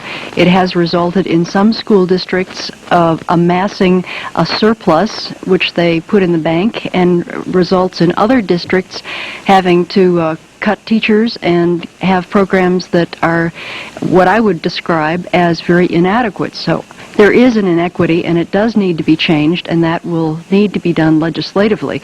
It's a little different than the question of how to fund education, how to fund it both at the state and the local level. In the past, we have been pretty successful at coming up with a state appropriation that has funded the formula pretty adequately. I think we're going to see in the next coming years a requirement that the municipalities put more of their resources into a quality education at the local level. Mr. Swanson, how would you respond to the question? Yes, there is a terrific unbalance between the unorganized borough and the boroughs in the state of Alaska. Just to give you an example, in some parts of the unorganized borough, it costs $18,000 a year to educate a student versus $4,000 something in Juneau. There is a terrific unbalance in the cost of education in rural Alaska. One day, not too far distant, there's going to be boroughs all over this state. Now, the state has to fund everything 100% in the unorganized borough. In fact, when we decentralized the state-operated school system, and I helped do it, we drew the lines for what could be boroughs all over this state, and that would bring an equalization and a responsibility by the people in the unorganized borough at this time to bring them into conform so that they're going to be responsible for some of those horrendous costs that we run into in the unorganized borough. That has to be done. It will be done. And I said in that legislature, I probably will take a lead position in that because it's so grossly unfair to the students in the boroughs and the people and the taxpayers in the boroughs to have the free thing go on in the unorganized borough out there in the education system. It really has to be fixed. And there wouldn't be anything like the next legislature to do it. We have about 5 minutes left for wrap-up questions from the panelists. Mr. Thank you, Judge Stewart. Mr. Swanson, sir, given the fact we've got only a few minutes available, if you could try and keep your answer brief. But, sir, you've chosen, obviously intentionally, to run the lowest key campaign of any of the legislative candidates this year. And I think because of that, there's probably a lot of people in Juneau that may know less about you than some of your opponents and some of the other candidates. Could you briefly, sir, state why you feel you are better qualified than your opponent to serve as our legislator? Well, there is a vast difference between my philosophy and my opponents. If you go back through the political history, of course, when someone runs for office, they always put their right foot forward. But let's go to a solid belief of mine. All the years that I ran for office, I funded 99% of the money that when I ran for office. I put my money where my mouth is. I didn't go out and solicit $1,000 from this person or $1,000 from that one and $500 from this one and $500 from that one. When I sit in that seat in the legislature, I belong to all the people. There is no special interest going to come and tap me on the shoulder when I'm sitting in a committee and tell me, come on, let's go out in the hall and talk. You owe me. I don't owe anybody. I am a people's representative. I've paid for this thing myself. I belong to the people. I don't belong to that special interest group. I don't belong to the oil company or the environmentalists or the contractors or anyone else. I only belong to the people. And I think when we bring the law in and enact a law, when we enact a law to set a total limit on the amount of money that a candidate can receive, we're going to have a lot better legislation. Well, yes, and given the limited time available, I'm going to now ask Ms. Ulmer a about question. 2 minutes left, gentlemen. I'd like to ask you the same question, Ms. Ulmer, and also perhaps in the course of your response, if you could address the issue. It seems Juneau has benefited to some degree by having its last legislators be long-term legislators for a number of successive terms. Yet your own political history shows you constantly moving upward, never staying at one level for very long. Why do you feel you're better qualified than your opponent? And also, why do you think that the voters of Juneau should feel you're making a long-term commitment to this position, if in fact you are? I think I'll deal first with the question of what's different between Red Swanson and Fran Ulmer. I think that's really something that the voters have to decide. Red and I have a lot in common. We've both been elected officials. We have both worked for the legislature. We both believe in natural resources development. I think we both have a real commitment to government and to serving the public. And in terms of our differences, he does have a few more gray hair than I do, and we do have a slightly different philosophy, I would say, when it comes to state government, but I think we have a lot of similarities as well. The commitment that I am willing to make to the Alaska legislature and to serving in the legislature is a long-term commitment if the people of Juneau want me to serve. I feel as though I spent all of my time in Alaska in public service. My first job was working for the legislature. My second job was working for Governor Hammond. My third job was as a division director. My fourth job was as a volunteer in public service. And my fifth job was as mayor. But all of them have been public service at both the state and the local level. That is my career. And it is certainly a career that I'm proud of. The legislature does benefit from having people who have been there for a while. And I think that both Jim Duncan and Mike Miller and Bill Ray spent many years developing the relationships and understanding the system and building up the seniority which they could put to work for this community. And if given the opportunity to do so, I plan to follow their lead and spend as many years in the legislature as the people of Juneau want me to. Thank you, gentlemen. Mr. Swanson, Ms. Ulmer. This concludes the portion of our program for House Seat 4B. Thanks to our candidates for appearing. We will now take a short break for station identification and come back with the candidates for Juneau Senate Seat C.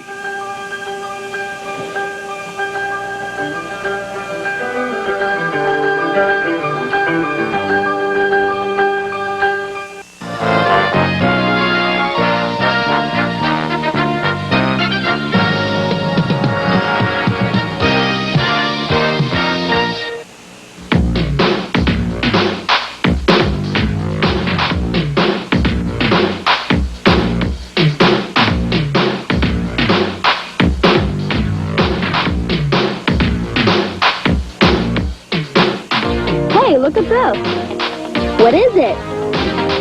It's Owl TV. What's Owl TV? It's about nature and science and keeping everything alive.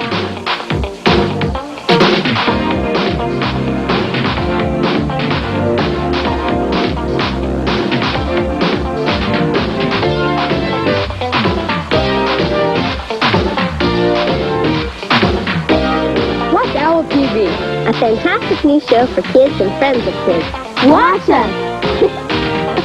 Saturday afternoons at 12:30.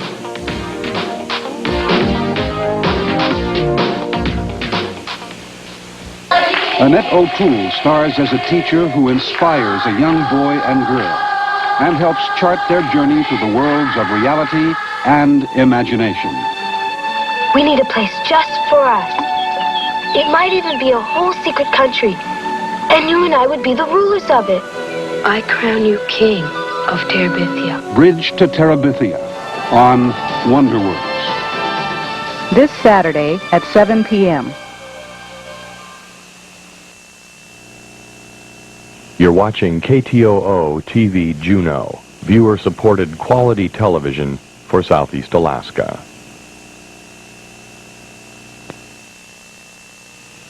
Coverage of Election 86 on KTOO is made possible in part through support from CCAP, the Southeastern Alaska Community Action Program, reminding everyone to weatherize before winter arrives.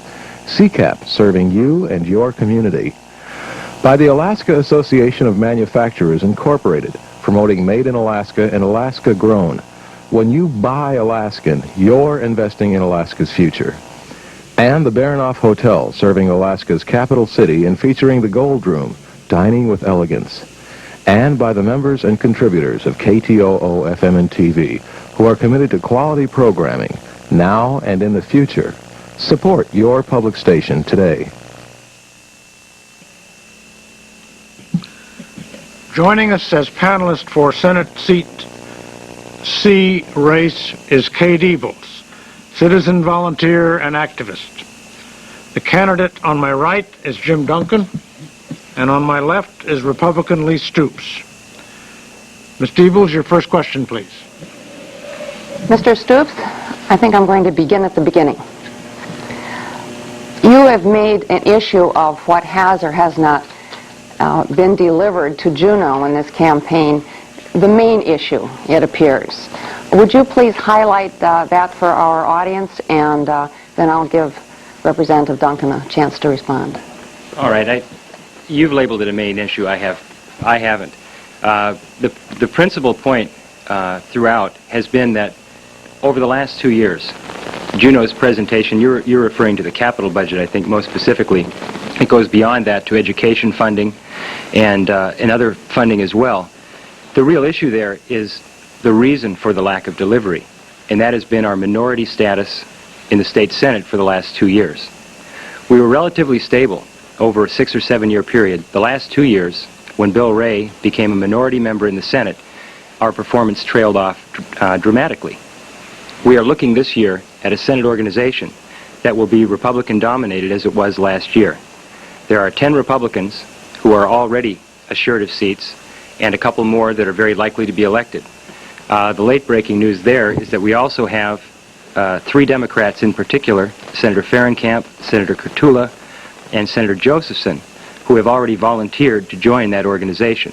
So we know what type of organization is in place, and we know that if Representative Duncan is elected to the Senate, that we are virtually ensured of having the same problem we've had here in Juneau for the last few years, and that is minority status in the Senate.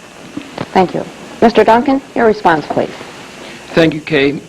First of all, let me tell you that no one knows what an organization is going to look like. I've been in the majority in the House 10 out of the 12 years I've been there. I was majority last year. Who's going to be in the Senate this year and what position you're going to be in is entirely different from what happened last year. I've been in contact with the members of the Republican Party in Anchorage, those senators who are going to be returning. There are 2 people who are trying to put together an organization. I've met with both of those, talked with them, and I'm assured that I will be a part of that organization, of either organization, and I'll have a very responsible position for this community. to serve in that organization. I think you only have to look at the record to go on further to your question to see whether or not Juneau's been well served in the past years, and we have. And you have to look just at the past 3 fiscal years. The total amount of capital projects that have come into this district is $108 million. Compare that to Sitka with $50 million, Ketchikan with $82 million, Kotzebue with $102 million over the last 3 fiscal years. We've done darn well, and we're going to do well next year. Clive? Thank you. I'd like to first direct my question to Mr. Duncan. Mr. Duncan, this is a period of hard times, I suppose you could say, and it's probably not an enviable time to be going into the legislature or attempting to move up the houses. Given the fact there's probably going to be some serious shortfalls when the new governor takes office, what to you are the most important services that should be preserved, and which ones would you place a lower priority on? Well, I'm never one to back away from a hard time, Clive. I think that it is going to be difficult in the coming legislature. There is going to be a shortage of funds, and I'm going to address that head on. And I think that my experience in the legislature, my experience in the Finance Committee gives me the tools to do that. I think there's several areas that several things we need to do. We need to evaluate each and every program in the operating budget to be sure that it's providing a service, and that service has not already been met. And I believe that the new administration and the legislature have to do that. And then we have to begin setting priorities. And quite honestly, I believe the priorities in the operating budget fall in the area of education, both on the post-secondary level and in the secondary level. And I believe it falls in the area of programs to people, the types of services and programs that the people of this state deserve and need for some very basic, to maintain their basic style of life. And I think the state has to provide that. I think we have to reevaluate our spending in the area of capital projects, that we need to bring our spending back so we're answering only very basic needs in the area of safety and health, and for those capital projects meet economic development criteria. Could I just follow up with it? Specifically, what would you, should we say, give the highest priority to preserving in terms of a specific program or a particular area that would be important, say, 1 or 2 of those? Well, I think I gave 1 or 2. I think education is of top priority. We have to maintain that. I think we have to maintain some very basic programs that provide services to people of this state in the area of drug abuse and counseling and other services for the elderly. Senior citizen services, I think, have to be provided. There's a whole range of those types of programs. Quite honestly, Clive, I don't think it's right for anyone who strives to be elected to the legislature, who wants to serve in the Senate, to sit here tonight and tell you I know each and every program that we should maintain. I think what we want is someone who will go into the legislature, evaluate each and every program, see what kind of service needs to be provided on a continuing basis. Have we answered that need? Can we avoid duplication? And then make our decisions on what we're going to fund. But I've got some very basic programs, as I mentioned. Education, services to seniors, drug and alcohol abuse, I think, need to be maintained at all costs. Okay, thank you. Mr. Stoops, let me ask you, I'll ask you the similar question. Fine. What would you preserve most of all if you were to be elected to the Senate next week? Okay, I guess it's important first to react to the previous answer, to give people an idea of what the differences are between the candidates. Representative Duncan began his comments by saying he was never one to back away from a difficult situation. Well, we need to go back only 5 or 6 months, and we realize, of course, that the legislature... Our format is not really a debate format in that sense. The way the program has been structured, if you could answer Mr. Thomas's question first, and then perhaps there'll be time for you to extend the other comment. Okay, I'd be happy to do that. In terms of specific priorities, I think the priority right now is to spend our money in the best possible way to keep it within the state and to get the most from it. Specifically in the area of education, I feel now is a time that we need to look at our system of education. We have 55 school districts in the state. I believe it's right now we need to look at consolidating school districts so that instead of having 55 and administering 55 different school districts, we narrow that down to a more manageable number, a number which will allow us to put more money into real education, meaning teachers and programs, and less money into administration. I see that as one of the real challenges that we have ahead. I don't see really a need to make tremendous reductions to the overall amount of money we're spending. I see a need to rechannel it into those areas where we can do more and do better, particularly economic development and enhancing economic development. Let me just pick up on that. You do not think then that the statements by Governor Sheffield and by the Office of Management and Budget are true, and in fact that we're going to need to make some serious cuts because we won't be able to keep the level of spending that we're now used to? No, I would disagree with that to this extent and very specifically. I don't think we can continue to maintain the economy in Alaska without spending about $1.9 billion a year. We have the ability to do that specifically by utilizing the earnings of the permanent fund beyond those necessary for permanent fund dividends over the next 2 years. We have about $800 million in income from the fund during this year and during FY88. As far as I'm concerned, we certainly have the ability to use that money to add on to our oil revenue that we'll have available in order to maintain that $1.9 billion spending level, maintain about the same level of operating costs that we have now. That means that you're in favor of continuing the permanent fund dividend to the citizens of Alaska or abolishing it? I'm not quite sure on that one. At this point, it's clear that the majority of Alaskans want the permanent fund dividend to remain in place. And it's so clear that the majority stands on the issue in that way that that my particular opinion would be irrelevant. Okay, thank you. Okay. Following up on the revenue picture, Representative Duncan, at what point would you consider either a state income tax and/or a state sales tax? Okay, that's a question, of course, that's been debated and asked a number of times during this campaign, and I think it's a very important question because we are facing a serious problem. The revenue projection for next year is about $1.2 billion for FY88, slightly more than $1.2 billion.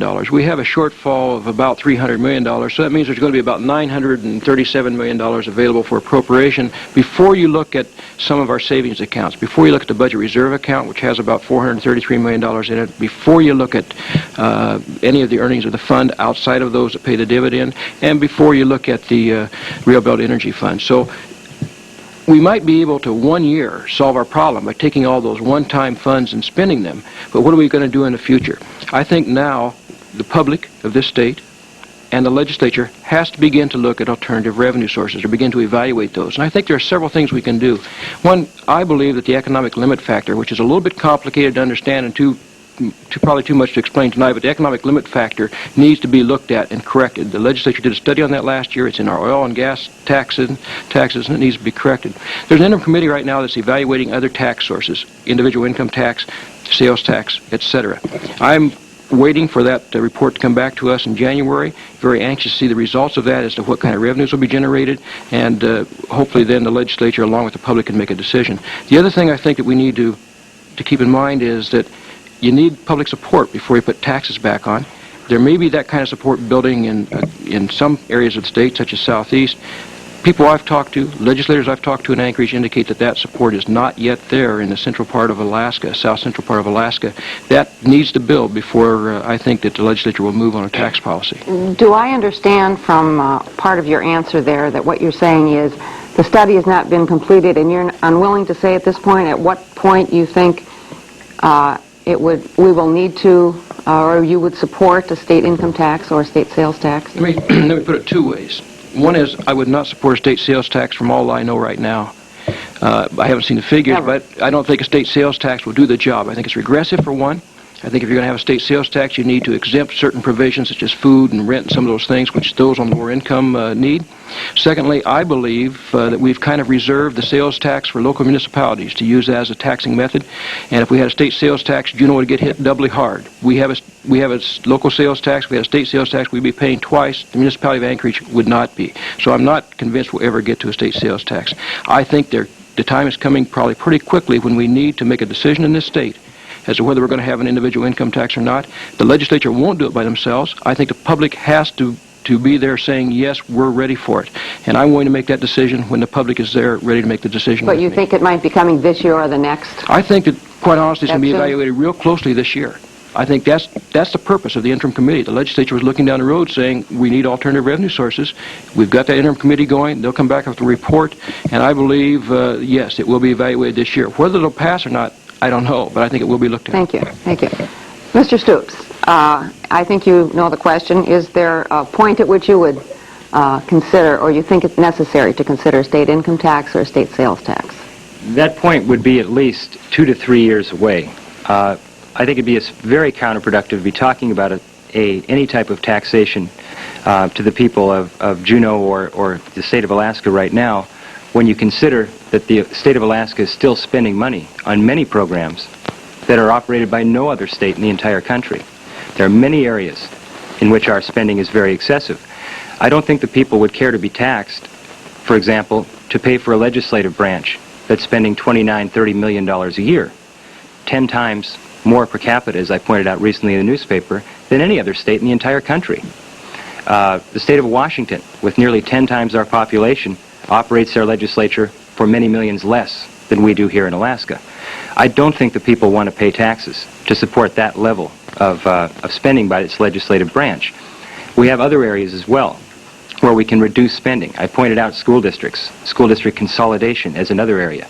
Until we're satisfied that we're using money and using the people's money as well as we can, I think there's no point at all in talking about taxing people to do things that are unnecessary. And your guess is that that would be 2 or 3 years? Did I hear you say that you thought it would be at least 2 or 3 years until we had gone through all the reductions and all the fund withdrawals that we could? Is that the point? There are no I'm not referring to any fund withdrawals at all. The reason I say at least 2 to 3 years, that is presuming that oil would stay at its present level. You know, all of the oil people are suggesting that oil will soon be back in the $18 to $20 range. That's the consensus opinion. And that would change this whole situation tremendously. I don't consider it to be drawing on our savings accounts when we're talking about spending the undistributed earnings of the permanent fund and the inflation proofing, what people refer to as the inflation proofing monies, which are earnings of the permanent fund, when in fact we have already put far more money in the permanent fund than was ever statutorily required. The $1.26 billion that we just put in 4 months ago was money above and beyond that, which was required by any statute. That was a voluntary contribution. So we're not tapping into any savings. All right, thank you. Mr. Stoops, I have a question which has 2 parts to it related to education. First part of it is this. The state for many years has provided high school education for students in small communities and small villages. Has the time come when perhaps the state can no longer afford to do that? The second part of my education question is, would you be in favor of allowing school districts to renegotiate contracts with teachers even if they're tenured? In other words, to be able to dismiss tenured teachers? Okay, your first question was regarding students in rural Alaska. Yeah, the Molly Hooch case, which basically the state's agreement with the in that case to be able to provide education in rural areas for students in each village through a high school, which apparently is a very high costing service. Well, it is relatively high cost right now compared to operation in Juneau or one of the larger cities. That is true. However, there is tremendous potential for reducing that overall cost. We have 55 school districts in the state right now. Many of them involve 100 students, 200 students, 300 students. Very, very small in size. By cutting back on administrative cost, we can greatly reduce the per student cost of that education in those villages. The Molly Hooch case certainly isn't going to go away. That obligation is going to continue. In fact, we're spending a lot more money flying those students, for example, to Mount Edgecombe, as we are today. The per student cost is much higher bringing those students to a central location than it is to educate them right in their own home village. So you wouldn't favor the discontinuation of that? Oh, not at all. Okay. Not at all. The second part of your question involved tenured teachers? Yes. You do come to a point where you have a financial problem when your teachers have contractual rights and tenure. You come to a point where if you continue to reduce school funding, pretty soon there is no money left for anything else. If you cannot lay off a teacher, your maintenance money is soon gone, your books and materials money is soon gone, all your other money goes away, and you would have nothing left but teachers.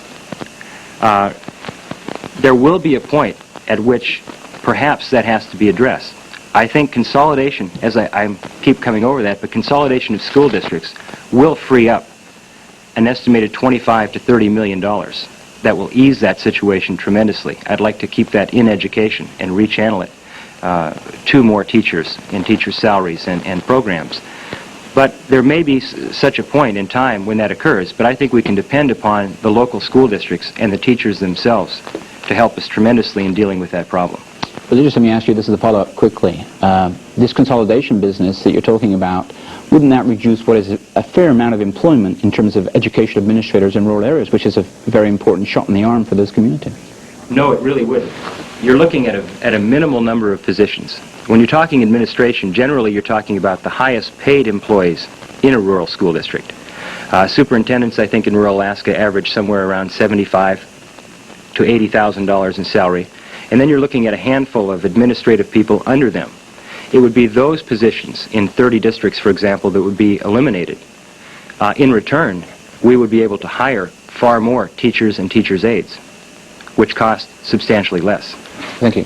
Mr. Duncan, do you favor the continuation of the Molly Hooch case settlement, and do you favor renegotiating tenured contracts with teachers? I do favor continuation of the Molly Hooch case settlement. I believe that those areas of the state that was determined actually through a court settlement deserve a good educational system. You know, quite honestly, I'm concerned when someone from Juneau sits here and advocates that we make a reduction in rural school districts. It really concerns me. It's the rural people of this state who were put together, the REAAs, the Rural Educational Attendance Areas as we now know them. They did that because they wanted local control over the type of schools that was being, the type of education being provided in those areas of the state. I think it's counterproductive for Juneau as a capital city. I think it's counterproductive for a Juneau legislator to take the position that they want to eliminate rural school districts. The rural legislators who represent that rural constituency will have a say in that. They'll be greatly and deeply involved in it. It's a great campaign statement, but politically it's not going to happen. It's not feasible. Secondly, on tenured teachers, I'm a strong believer in the collective bargaining process. I would not support or vote for any legislation that would take away the right of tenure. I would not support any regulation by the State Board of Education that would do likewise. I do support the collective bargaining process, and I believe at the bargaining table with the school districts, with the employees and the administration, they need to resolve the problem of tenure and of any other questions that come before them concerning salaries, benefits, etc. for teachers. I'll support the collective bargaining process, and I'll honor that process. The time has come for us to take questions, if there are any, from members of the press and from members of the audience generally. Are there questions from members of the press? Representative Duncan, you're presently involved in an open meetings lawsuit. Closed-door caucuses have been held for years in the legislature, but this suit involves alleged closed sessions where substantive budget decisions were made. Where do you draw the line, or is the line drawn? You've asked a very difficult question because your first part of the statement was absolutely correct. I'm presently a defendant in a law case, in a court case, and it's very difficult for me to comment on that. The attorney who is representing the legislature has advised us not to comment on that case while it's in court. I think there can be a distinction drawn, and I think after the case proceeds through court, the legislature needs to clearly define the open meeting law after we've heard what the court says. Any further comment, I think, on the advice of counsel, quite honestly, would not be appropriate. Mr. Stoops, you said that the state must commit to spending to keep the economy together. I've heard you talk about cutting down on legislative costs and consolidating school districts. You talked about other excessive programs. Could you elaborate on that? Yes, I certainly could. The purpose in consolidating school districts is not to save money. It's to put money to use where it can best be utilized. It is not an issue of local control, as was just suggested a minute ago. Local control is having the ability to determine who will teach in your school, who will be hired and fired, and so forth. We're talking in consolidation of school districts. We're talking about taking money out of administration, which has been where the primary area of growth has been in education spending in the past 4 or 5 years, and putting it into teachers, more programs. In Juneau, for example, today we have many classrooms with 30 students. That's not an acceptable level. My question more was towards other programs. What other programs do you see as excessive? Okay, I would say the time is certainly here. The question has never come up before. We have a longevity bonus program in effect right now.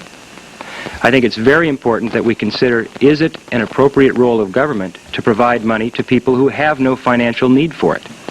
The longevity bonus program as it operates now, I'm sure you understand, $250 a month is made available to all senior citizens. I think we could very reasonably put a cutoff point somewhere. Perhaps it's $17,000 a year, perhaps it's even as generous as $20,000 a year, above which point we would not pay $3,000 a year to senior citizens. I don't believe it's a function of government to provide money to people who have no need for it. And in doing so, in making that type of reduction, we'll be able to continue the program for those people who do have a real need. So those aren't really cost savings measures per se. It's rechanneling money so that we can continue programs and continue to do things and do them better. Are there other questions from members of the press? If not, I have some questions from the audience. Mr. Stoops, you have addressed the legislature's budget many times during the past few weeks and again tonight. Having spent years working for the legislature yourself, and assuming that you are familiar with the politics involved, where specifically would you cut that budget? I think presently there's far too much staff in the legislature. We have, clearly when we're spending 10 times what other states are, we're spending $29 million. It's not a question of geography. If we provided all of the 57 legislators who do not reside in Juneau with as much as $10,000 a year to travel back and forth, that'd be $570,000 in a relative drop in the bucket. The legislature has to come clean with the people on what it's doing with that $29 million, and it is largely in the form of staff, mostly in the form of year-round staff. People that aren't utilized just during a legislative session, but people who are used year-round. Many of them for campaigning purposes. Many of them for a whole variety of purposes. I have a question for both candidates. First, Mr. Duncan, do you support continued state funding of the Daycare Assistance Program for working parents and similar programs which assist children and their families? I do strongly support continued state funding of daycare programs and other programs that help working mothers or single parents. I've been very active in that field, in that area, during my 12 years in the legislature, and I'll continue to be active there. I think it's a very important program, one that benefits not only the parents and the children, but it allows the working mother or the single parent to either go back to school or to hold a job. I think that's a state responsibility. I think it's a good program, and I'll continue to support it. Mr. Stoops? The daycare? Same question. Absolutely. I think it's extremely important and really qualifies as a top priority when we're talking about putting people to work and creating a positive economic climate in the state. We have to provide every enhancement that we can for people to work. It's an area where there's not a readily available private source in many cases. We need to provide it. Now, I have two questions for both of you. First, Mr. Duncan, two of the next big issues for Alaska are drilling in the Arctic National Wildlife Refuge and the appropriations for and logging harvest in the Tongass National Forest. With battles over these issues, for the most part, being fought in Washington, D.C., what should the legislature's stand or actions be on these issues?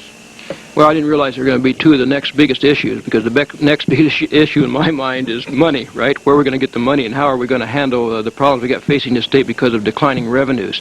And you're right, Judge Stewart, the issue is really being determined or fought in the federal Congress. I think that legislative action can be to either pass resolutions, take positions, correspond with the federal congressional delegation, whatever might be appropriate in order to influence that issue.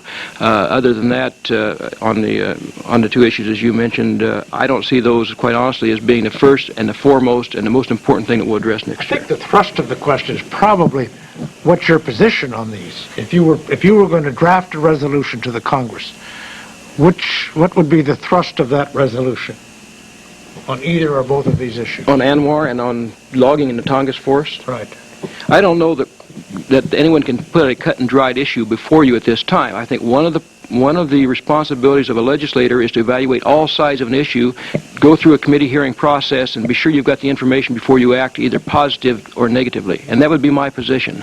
I would like to hear both sides of the issue, the pros and the cons, what's developed since the last time that issue's been before us, and then take action on whatever the resolution might be, whatever the appropriate action might be. If I read you correctly, you don't have a stand now. Well, I guess you could say that. I think if you'll read me real correctly, what I'm saying is that as a legislator, my responsibility is to carefully evaluate the issue, to listen to my constituency, to listen to the public, to take public testimony, to take the hearing, and then make the determination. I don't know what the resolution is going to say. It's a very vague, very broad question. I don't think anyone knows exactly what that resolution is going to say, nor should anyone ask for a cut and dried commitment on a question written on a 8.5 or whatever size pink card it I is. think the questioner was asking, what would you put in the resolution if you were writing it? What's your position, Mr. Stoops? Okay, I think it's very important in the responsibility of the legislature today to try to eliminate as many responsibly, as many of the barriers as we possibly can, so that we can continue development, that we can bring on those sources of revenue which are going to provide for the continued happiness and a bright future for this state. Identify the barriers, listen to the concerns, and then overcome them. Because the people are depending upon the legislature over the next few years to add to the revenue of the state that we need in order to maintain a sound economy. If I understand correctly, you're saying that we should establish regulation, we should urge regulations that would allow drilling in the Arctic Wildlife Range, and we should allow the continuation of the harvest of the Tongass forest to maximize income. I would say that would be a fair summary. All right, I think we're ready now to turn to some wrap-up questions. Ms. Diebels? I'm going to jump to a different topic. What do you see, Mr. Stoops, as the obligation of the legislative delegation to the local government, and what should the relationship be? As a former Assembly member yourself, I appreciate that question coming from you. Well, that's one of my prime reasons for running for this office, is that I see that as the premier shortcoming of our delegation over the last 6 or 7 years. We have not had good, open communication, not only with the Assembly, in my opinion, but the people as a whole. People are not getting the degree of information they should. Therefore, we're not getting the input back from the people that we should. The Assembly, for example, this last year wanted money, after questioning the people of this district, wanted money for hospital expansion, for a sewage treatment plant, for water and sewer. They got water and sewer money. They didn't get the money for the sewage treatment plant. They didn't get money for hospital expansion. I think that's an indication that we need more cooperation. And that's what I'd like to see happen. You've been talking about the capital improvement projects list that the Assembly puts together, and that was my follow-up question is, at what point would you feel it, or would you ever feel it wise or to deviate from that list that the Assembly has put together from a budget survey, basically? I wouldn't ever feel comfortable in deviating from that when the Assembly goes to the effort of sending out questionnaires and making the efforts they do to survey the people and gather public input. The only deviation would come in the form of trying to always ask the questions, provide the direction to reduce perhaps the cost of those projects as much as possible. I'm a little perturbed right now that we're headed on a course to spend $10 million on the new Pioneer Home, for example, at a location that a lot of people don't feel it should be, when we had other options perhaps that should have been explored. We owned the Marine View. That one with you later. Okay, I'd love to, because the Marine View, of course, we just sold for $1 million, and we certainly had potential to do something there. Representative Duncan, what do you see as the responsibility or the obligations of a legislative delegation to the local government, and what that relationship should be? And you know what the follow-up question is about the deviation in the CIP list.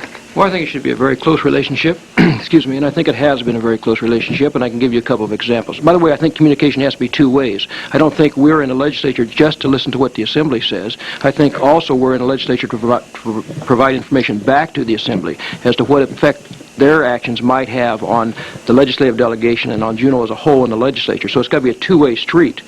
But I think that we do have to have a close relationship and close communication. We have had.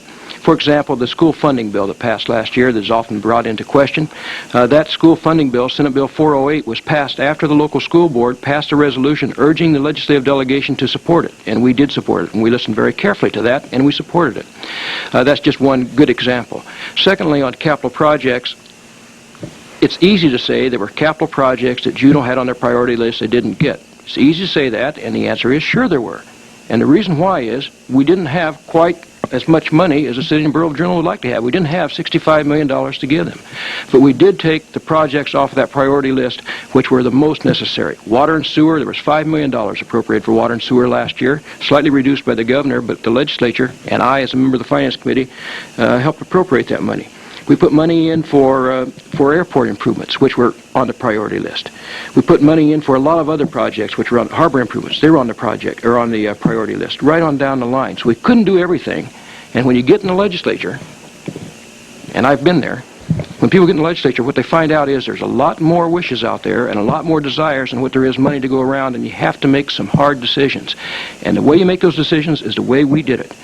I knew how much money there was going to be allocated to the community of Juneau for capital projects, and I communicated with the city manager and the mayor and the assembly, and we based our capital project list, the final capital project list, on a letter from the mayor, approved by the assembly, saying, okay, this is how much money you've got, these are the projects you want, and these are ones we appropriated. We have about 2 minutes left. Mr. Thomas? Yes, I have a quick question. It's a specific one regarding Juneau's economy.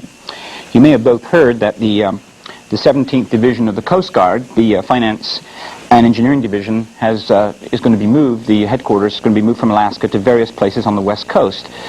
This will mean 150 people employed in Juneau will be moved out. Consequent, houses will be up for sale, and their families and so on will be moving. As a senator, if either of you are elected to the Senate, and presumably one of you will be, what can you do, given the fact that this is a federal government issue, to try and prevent this happening and, of course, Juneau's economy going further down into the dumps?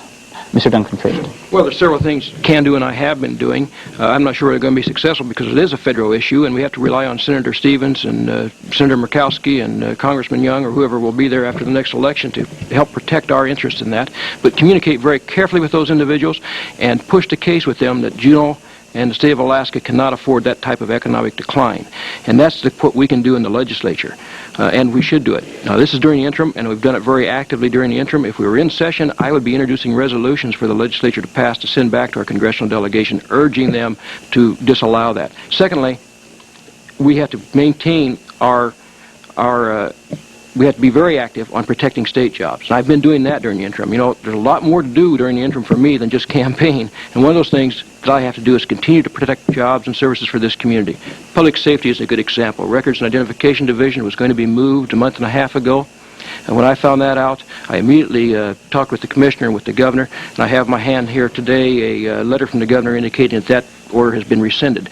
That's because someone got active, someone who cared about this community, who wanted to save jobs, and did it during the interim, not waiting for a legislative session. That's the kind of work we need. Thank you, Mr. Stoops. Less than 1 minute, Mr. Thomas. Mr. Stoops, answer the same question, if you would. Yeah.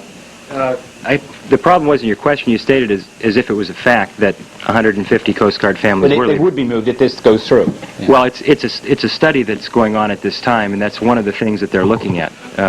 Admiral Nelson, who's in charge here in Juneau, does not feel at this point that is likely to occur, and thinks it's very premature at this point. As studies go on continually in terms of regionalization and so forth, he sees a whole lot of reasons that would not go through ultimately. The key thing to remember there is, as Representative Duncan mentioned, Senator Ted Stevens does sit on the proper subcommittee within Congress, within the Senate, to deal with that effectively. Our military is extremely important. Few people realize that second to oil in this state, the military is our second largest source of revenue in the state, and it's extremely important to monitor that type of activity.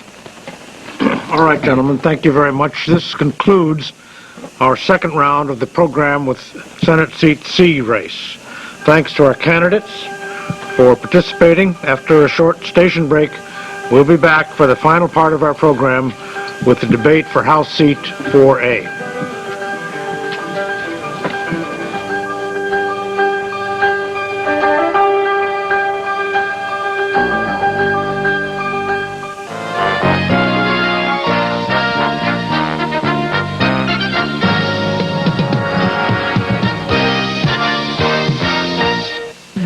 Public TV is pure amazement, wonders for the mind and eye.